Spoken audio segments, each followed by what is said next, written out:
Make the common data set your friend. There's a lot of information that happens in the whole college process. If you know how to utilize this data set, it'll actually make the process so much easier. You could actually be in control. Let's see how we do that. So there are non-academic factors that play into the admissions decision. Knowing how to take advantage of this information will boost your chances of getting into a really good college. These are some things to consider from a non-academic standpoint.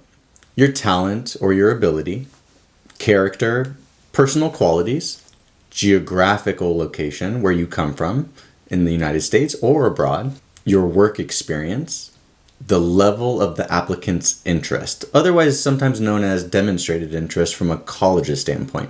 This is actually how they measure yield, and actually they look into this to see whether or not they would accept a student if there's a high likelihood of them to come back and say, yes, I do want to attend your school.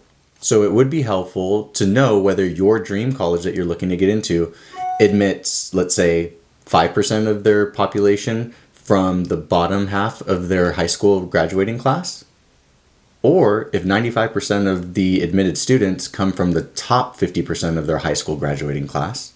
These are some other factors to look for as you parse the information within the data set to see if you can elevate your chances of getting into this school by knowing the metrics. What are their ethnicity trends? Are they starting to get a bigger subgroup of students coming from a certain ethnic background? You can notice that through trends if you look at the last few years of the common data set.